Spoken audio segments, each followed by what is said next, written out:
С самого детства Дзирасе Дзуцевой нравилось создавать красивые вещи своими руками. Войлочные шарфы-сумка для ноутбука, башлык, украшенный шелковой тесьмой, осетинская шапочка с золотным шитьем. Эти изделия сегодня в числе экспонатов постоянно действующей выставки Центра развития народных художественных промыслов Северной Осетии. Девушка увлекается и вязанием, и шитьем, и басонным плетением, и войлоковалянием. А вот с искусством изготовления традиционной осетинской шелковой косынки, которым когда-то владела и ее бабушка, Дзираса познакомилась на мастер-классах Екатерины Цикалаевой. Катя меня научила этому ремеслу, дала мне азы этого дела, и я уже сплела свой первый платок. Хоть он и не был шелковым, он был из обычной нитки, но он для меня очень дорог. В настоящий момент мы занимаемся вместе с Катей у Залины Дауровой. Помимо национальных платков мы также занимаемся золотным шитьем, басонным плетением и многими другими видами рукоделия. Хранительница секретов старинного ремесла, почетный работник образования Российской Федерации Залина Даурова щедро делится своим мастерством и знаниями с ученицами, и уже они сами посвящают других девушек в тайны рукоделия, сохраняя традиции народного искусства Осетии. В 2015 году я закончила курсы плетения платка у Залины Дауровой и сплела свой первый платок. Он, правда, был не шелковый, но хлопковый. Шелк найти вообще трудно. Раньше наши бабушки его производили сами, а мы заказываем через интернет, и не всегда его возможно найти. Секрет изготовления шелка еще 5000 лет назад был раскрыт в Китае. Спрос на эту экзотическую ткань привел к созданию Великого шелкового пути, прибыльного торгового маршрута, который соединил западную и восточную цивилизации и на протяжении более 1500 лет давал возможность для взаимного проникновения культурных традиций и технологий разных народов. По Алании шли караваны с дорогим шелком, различными предметами роскоши. За пользование мостами и переходами через перевалы по аланским владениям купцам приходилось платить, а местные жители одевались в шелка, которые в других странах могли позволить себе лишь короли. У нас такой стереотип о том, что шелк появился только в Средневековье. На самом деле с шелком познакомились очень давно. Естественно, широкое распространение получило это все, когда огромные пространства захватили линии шелкового пути, торговые пути, которые проходили и через Кавказ, и через Переднюю Азию, через Среднюю Азию. Шелк – это обычная ткань почти, но тогда это было сверхъестественное что-то, потому что оно не рвется, оно качественное. Это образ такой вот богатого, статусного населения. Воины носили часто шелковые рубашки, обычные шелковые рубашки, под кольчугой, под доспехом, чтобы при попадании стрелы легче было вытаскивать из тела стрелу, потому как шелк не рвется, он наматывается на стрелу, и процесс извлечения стрелы, он облегчается. Археологические экспонаты, представленные в Национальном музее Северной Осетии в зале, посвященном Даргавскому некрополю, говорят о том, что горцы по достоинству оценили особенности шелковой ткани, ее благородный блеск и прочность. Из этого материала шили и мужскую одежду, но главными его потребителями были, конечно, женщины. На сегодняшний день, например, часто из шелка делают подкладку, чтобы легче было носить одежду. Да, она и прочная, и в те времена делали наоборот. Шелк – это украшение, а внутренние подкладочные ткани делали из конопляных тканей, из крапивных тканей. Китайцы относились к шелкопряду, к самому, как к священному какому-то существу. И, конечно, держалось это все в секрете, и для многих народов это было что-то чудесное, что-то необычное, что-то божественное. Исследования этнографов подтверждают, что осетины издревле умели работать с шелком, и долгое время здесь процветали связанные с ним ремесла. Во многих домах выращивали гусениц тутового шелкопряда. Это занятие было трудоемким, ведь для того, чтобы получить всего 100 граммов драгоценного сырья, необходимо было обработать около 1 килограмма коконов. Разматывание их требовало много времени, поскольку каждая нить может достигать от 800 до 1500 метров. Если обратить внимание на то, что в осетинских селах до сих пор сохранились деревья, тутовники, Это свидетельствует о том, что тутового шелкопряда самого растили, выращивали и делали из коконов нити и впоследствии использовали для своих изделий. И этим занимались в основном девочки маленькие, подростки, которые кормили их листьями, ухаживали за ними, следили, чтобы кокон не продырявился, потому что малейшая дырочка в коконе – это брак, и нить длинная не получится, она бывает коротенькая. И его просто выбрасывали. Поэтому это очень такой кропотливый труд, внимание нужно, забота и внимание, чтобы очень много времени уделялось этому всему. Поэтому у детей вырабатывалось такое терпение, что ли.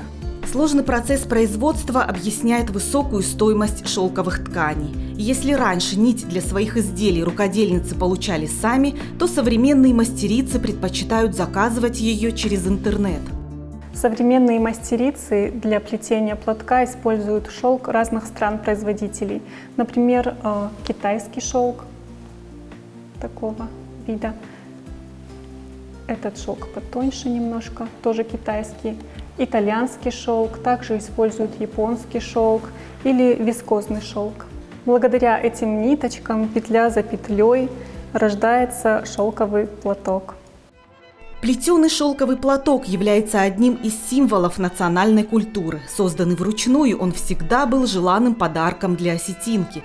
Этот старинный предмет гардероба, ставший важной частью народного костюма, был в обиходе в XVIII, XIX и XX веках. Выйти из дома с непокрытой головой считалось неприличным. В старину не только на Кавказе, но и в России женщинам запрещалось снимать головной убор и распускать волосы вне дома. Отсюда и выражение «опростоволоситься», «осрамиться», «опозориться». Правило носить платок на голове существовало во многих религиях мира.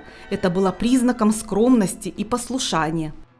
Женщины и в пожилом возрасте, и в предзамужнем возрасте девушки без национального платка никуда не выходили. Голова, волосы должны быть покрыты платком. Это атрибут неотъемлемый костюма, это этикет, это такой оберег своеобразный. И девушки в предзамужнем возрасте, даже при своем брате, не могла выйти девушка во двор с непокрытой головой. Косынка, которую носила пожилая женщина, под ней находилась еще одна косынка, которая прятала полностью все волосы. Завязывалась она на лбу спереди, на узелок, и сверху еще накидывалась косынка. Вот, это не просто так. Молодая девушка могла накинуть косынку и на плечи, могла накинуть косынку и на голову. Но чем младше, тем более демократичнее. Чем ближе к периоду предзамужнему, тем чаще девушка закрывает волосы. И уже после замужества она практически ни для кого, ни для посторонних не открывает свои волосы, кроме своего мужа. Осетинская шелковая косынка выполняется в технике филейного вязания. Когда возник этот вид рукоделия, точно неизвестно. Считается, что древних мастериц вдохновили рыболовные сети. Сплетенный по тому же принципу осетинский платок стал завораживающим, удивительным, изысканным аксессуаром, предметом гардероба. В работе мы используем такие инструменты, как челнок и шпажка. Они имеют также свое осетинское название. Это цагаз, челнок, амакажи. Шпажка изготавливалась из бамбука. Каш – это бамбук по-осетински. Бамбуковая палочка. Первый узелок, и работа пошла. Воздушные петли образуют стройный ряд. Самое главное, чтобы ячейки или клетки были одного размера. И чем мельче, тем лучше. Добиться этого сложно, но все приходит с опытом. При плетении платка мы используем вместо палочки, шпажки, иногда и спицу. И чем тоньше палочка, тем мельче клетка будущего платка. Плетение шелковых платков – один из самых сложных видов рукоделия. Работа требует не только вдохновения, но и точности. Каждая петля прочно фиксируется узелком, поэтому ошибаться нежелательно. Если не получился узелок, мы его распускаем сразу же. Если получилась какая-то дырочка большая в сетке, мы ее можем украсить орнаментом. Процесс плетения платка поэтапный. Сперва мы плетем саму сетку, потом обрамляем ее бахромой, это уже платок получается, и в конце вышиваем платок. Вышивки бывают традиционно растительного и линейно-геометрического характера. На старинных платках мы встречаем такие орнаменты, как цветы, символ плодородия, солярные знаки, волны, как символ воды. Количество вышивки на платке не зависело от того, к какому сословию принадлежит женщина. Лишь для тех, кто носил траур или имел солидный возраст, предполагались определенные ограничения в цветовой гамме и орнаменте. Косынки были разного оттенка. Они могли быть как натурального цвета, это вот такой слоновая кость оттенка, а также могли быть темными, черными, темно-коричневыми. Допустим, светлые носили девушки на праздники, на свадьбы надевали. Темные же цвета они одевались женщинами более взрослыми, также женщинами, которые находятся в трауре. Если, допустим, светлую косынку можно было орнаментировать богато, то темная косынка, в связи с тем, что это уже женщинами в солидном возрасте и также траурные, они либо совсем не украшались, либо если даже украшались, то украшались очень скромно. Вот такой, допустим, косынка. В искусном орнаменте каждый элемент, линия или фигура, все от простых сочленений до сложных хитросплетений, имеет свой особый смысл. В нем зашифрованы представления о жизни, мире, вечных ценностях.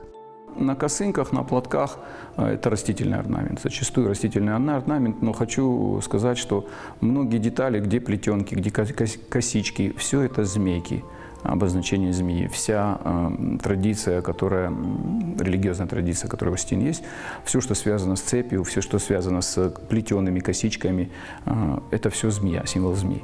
И поэтому эти обереги существуют и на мужских костюмах, и на женских. Мы просто на мужских это более скромно и незаметно, а на женских это более ярко.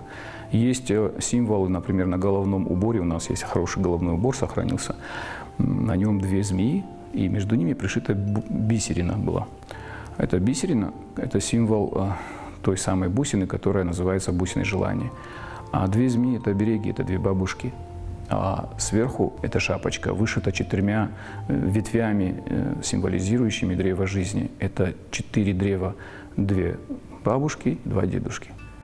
Осетинский платок из некрашенного шелка является одним из элементов традиционного свадебного наряда. Его окаймляли бахромой и кружевом и украшали вышивкой. Девушки начинали плести его задолго до этого значимого события, а после свадьбы надевали в особо торжественных случаях. В старину каждая девушка по традиции плела себе платок сама. К свадьбе наполняла каждый узелок хорошими мыслями о будущей своей жизни.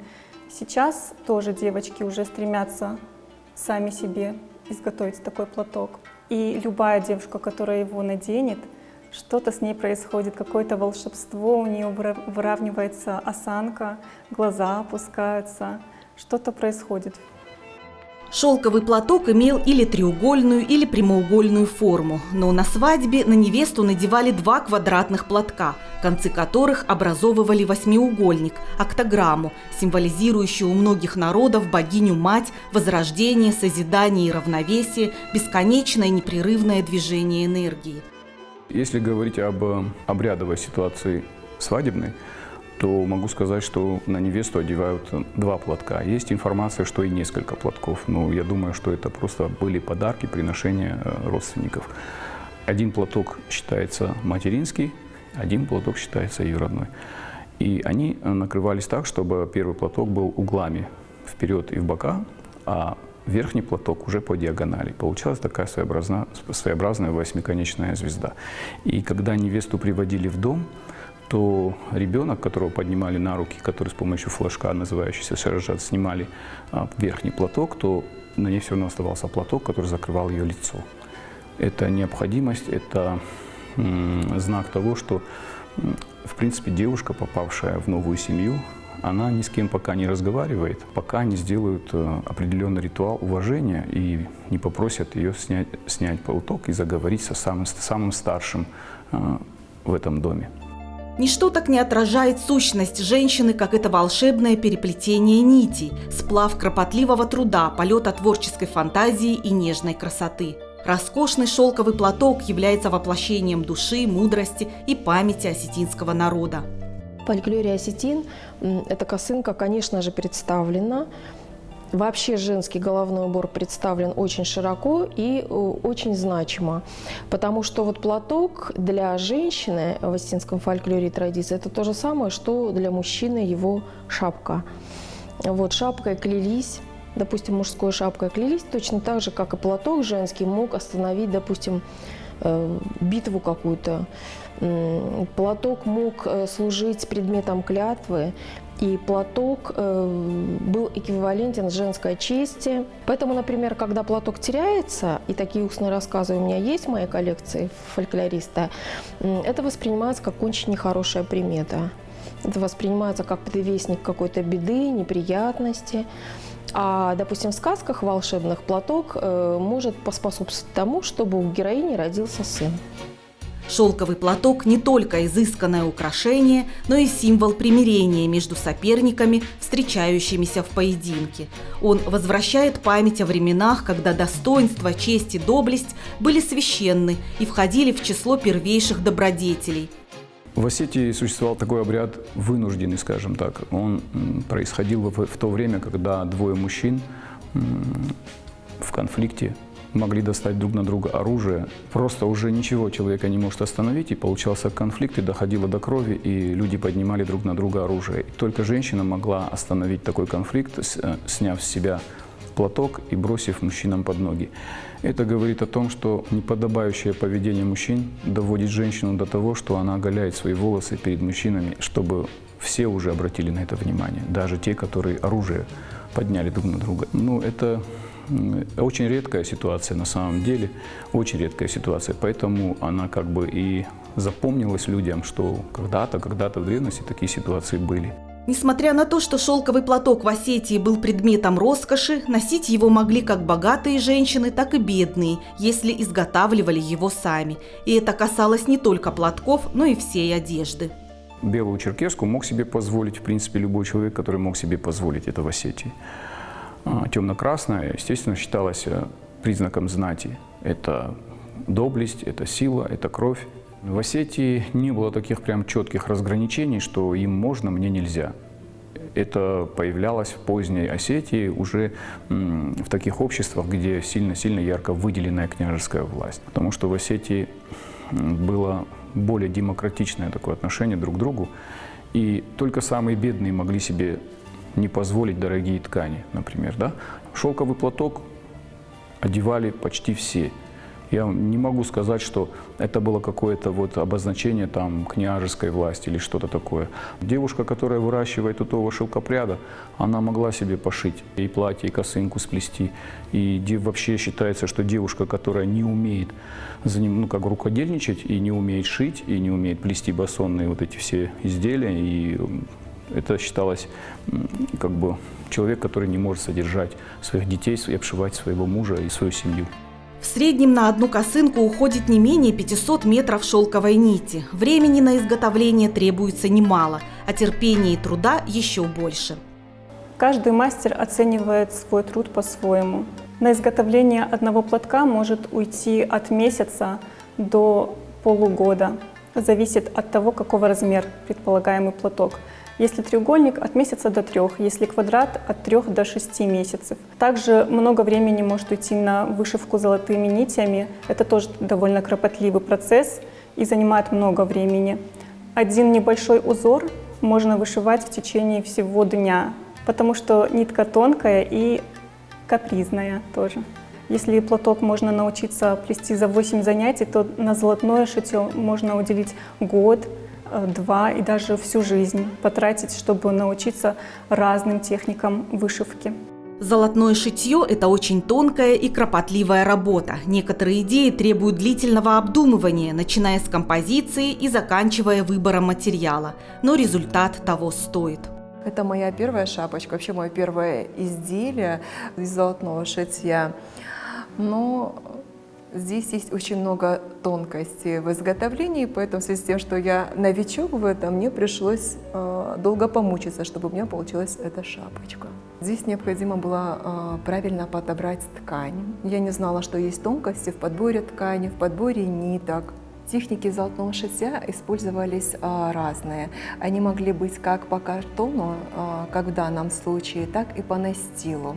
Для занятий золотым шитьем необходимо вот такое шильце, игла, нить и рамочка. Рамочка бывает и специальная, но также можно и вот такую самостоятельно изготовить. Техника золотного шитья появилась еще во II веке до нашей эры на северо-западе Малой Азии. В то время вышивка называлась Аталинской, в честь правителя, при котором была основана. Очень скоро она распространилась по миру. Предки осетин, будучи кочевниками, по достоинству оценили красоту золотошвейного искусства. Во многих древних захоронениях до сих пор обнаруживаются изделия с подобной вышивкой. Ею украшали женские платья, головные уборы, обувь, убранство коня. Особенно богато расшивалась женская свадебная одежда. Орнаменты носили сакральный характер и рождались благодаря фантазии девушек. Национальные узоры со сложной символикой бережно хранились и передавались из поколения в поколение. Каждый знак что-то символизировал и наносился только на тот или иной предмет. Такие знаки, такие орнаменты сохранились в основном на женских костюмах. Вот. И могу сказать, что на женском костюме четко прослеживается тенденция по символике. Это на подолах ниже пояса это 2 древа жизни, символизирующие 2 фамилии, которые дали жизнь человеку. Выше пояса это растительный орнамент, символизирующий новые ростки, новую жизнь. Сам пояс символизирует надочажную цепь. Нагрудные застежки постепенно превратились в такой своеобразный символ древа жизни. И самые верхние застежки, они называются цюта, это птички. Они бывают изображены или буквально в виде птиц, или в виде орнамента, который символизирует птиц.